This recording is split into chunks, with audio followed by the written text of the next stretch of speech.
წინა ვიდეოში განვიხილეთ, როგორ შეგვიძლია ხელით ექსპონენტური მრუდების სწრაფად და მარტივად აგება და ამ ვიდეოში შევეცდები წინა ვიდეოში განხილული ექსპონენტური მრუდების აგება გამოვიყენოთ იმისთვის, რომ რამდენიმე მაგალითი გავაანალიზოთ და ავაგოთ ძაბვის ექსპონენტური მრუდები. და პირველი მაგალითი გვაქვს შემდეგნაირი, გვაქვს აი ესეთი წრედი, სადაც გვაქვს რაღაც წყარო ძაბვის, რომელიც უშვებს ამ საფეხუროვან ფუნქციას, რომლის პერიოდიც არის 10 მილიწამი და პირველი 10 მილიწამის განმავლობაში ძაბვა არის 0, შემდეგი 10 მილიწამის განმავლობაში ძაბვა არის 1, შემდეგი 10 მილიწამის განმავლობაში ძაბვა არის 0 და ასე შემდეგ გრძელდება ეს ფუნქცია და ჩვენ გვაინტერესებს რა იქნება აი ამ წრედის რეაქცია, ანუ რა ძაბვა გვექნება აი ამ წერტილში, კონდენსატორზე მოდებული და როგორ მოიქცევა ის, როგორ ირეაგირებს ის აი ამ შემოსულ სიგნალზე. პირველ რიგში, მოდი ამისთვის გავიგოთ რა არის ჩვენი დროის მუდმივა RC ამ წრედისთვის. აქ რეზისტორის წინაღობა არის 1 კილოომი და კონდენსატორის ტევადობა გვაქვს 2 მიკროფარადი. ანუ გვაქვს 1000 ხარისხად მესამე ომი გამრავლებული 2-ჯერ 10 ხარისხად -6 ფარადზე და ეს საბოლოოდ მოგცემს 2 გამრავლებული 10 - მესამე ხარისხად წამს. რაც იგივეა რაც 2 მილიწამი. და როგორც უკვე ვიცით, ეს 2 მილიწამი არის ის დრო, რა დროშიც ჩვენი ექსპონენტური ფუნქციაზე გავლებული მხები t უდრის 0 წამს, ანუ დასაწყისში, მას შემდეგ რაც ჩვენი საფეხუროვანი ფუნქცია აკეთებს აი ამ ბიჯს, ეცემა და კვეთს დროით ღერცს. ანუ აი აქედან წამოვა და გადაკვეთს 2 მილიწამის შემდეგ.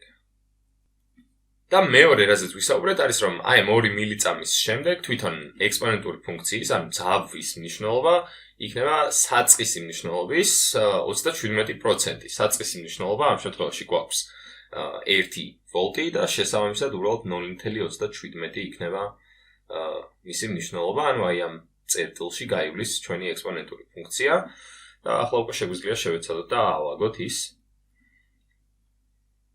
აი დაახლოებით აი ასე გამოიყურება და ახლა ამ შემთხვევაში, როდესაც მოაღწევს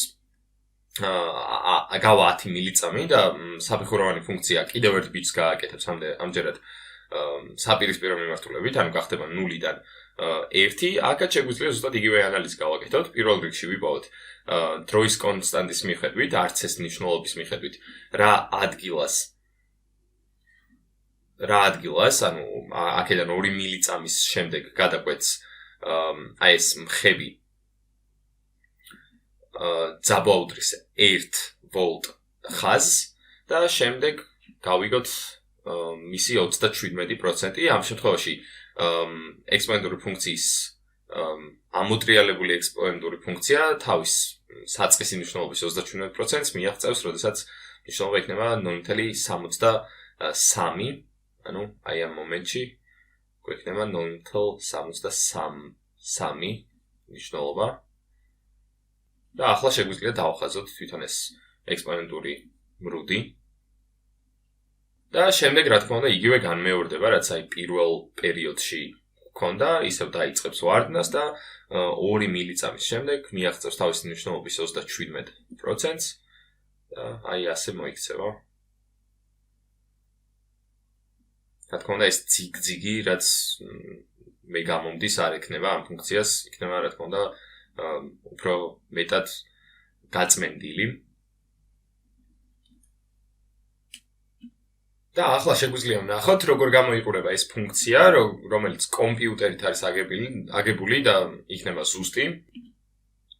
და აი აქ ქვევით შეგვიძლია ვნახოთ აი ეს ფუნქცია, რომელიც კომპიუტერით არის აგებული და შეგიძლიათ დააკვირდეთ, რომ მართლაც დაახლოებით ერთნაირად გამოიყურებიან ხელით და კომპიუტერით აგებული ფუნქციები, მიუხედავად იმისა, რომ პირველი უბრალოდ აი ჩვენი მარტივი აღმოჩენებით, რაც წინა ვიდეოში გავაკეთეთ, იმის მიხედვით ხელით ავაგეთ, საკმაოდ ზუსტია და კარგად, ანუ ახლოს არის რეალობასთან. აი რეალობა ბოლომდე შეგვიძლია დავინახოთ.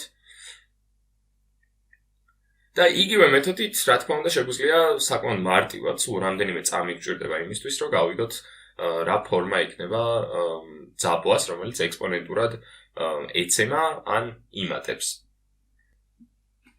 ახლა გადავიდეთ შემდეგ მაგალითზე, რომელიც არის ზუსტად იგივე წრედი, ისევ ზუსტად იგივე საფეხუროვანი ფუნქცია არის ძაბვა, რომელსაც ძაბვის წყარო წარმოშობს, უბრალოდ ერთადერთი განსხვავება არის, რომ ჩვენი კონდენსატორის ტევადობა გაიზარდა და ამჯერად არ არის 2 მიკროფარადი, არამედ არის 4 მიკროფარადი და შესაბამისად უნდა ველოდოთ, რომ დროის კონსტანტა RC-ც შეიცვლება და ის იქნება 1 კილოომი გამრავლებული 4 მიკროფარადზე.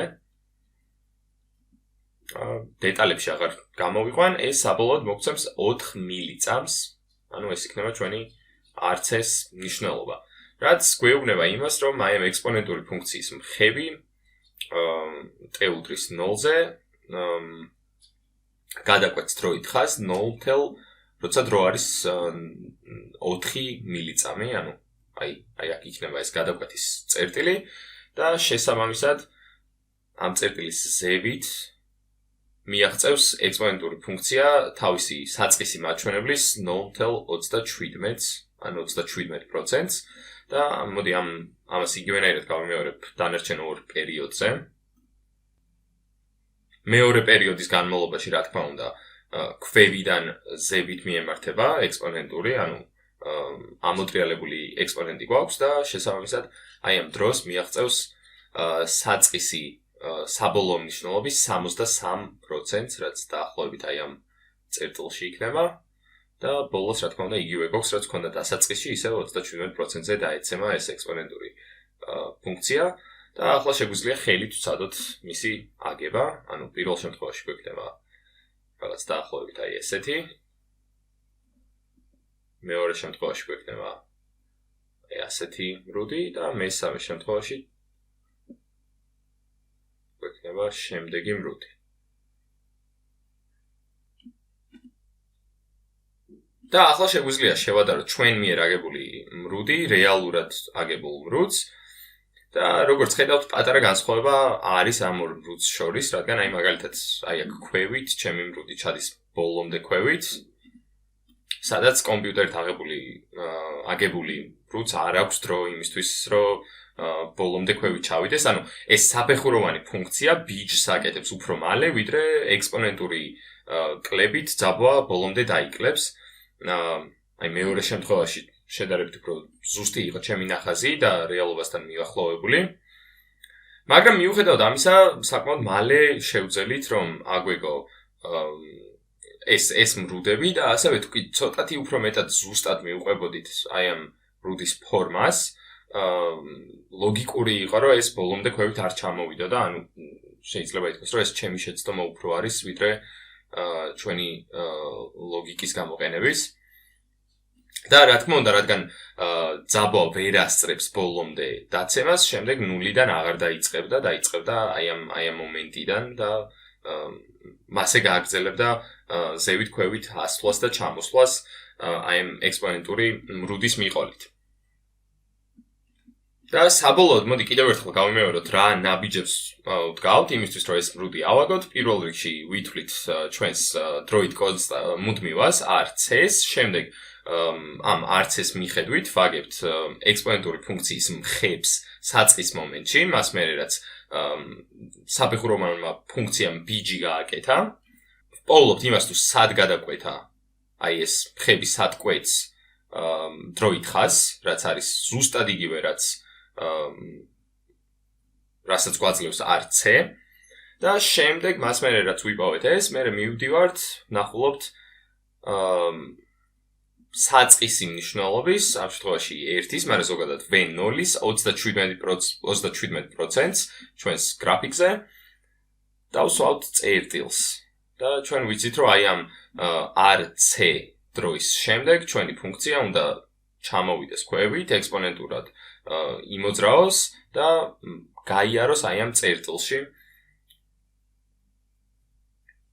და შემდეგ განაგრძოს იგივე, რა თქმა უნდა, იცვლის მიმართულებას იმის და მიხედვით საფეხური ზევით არის მიმართული თუ ქვევით არის დაცემული.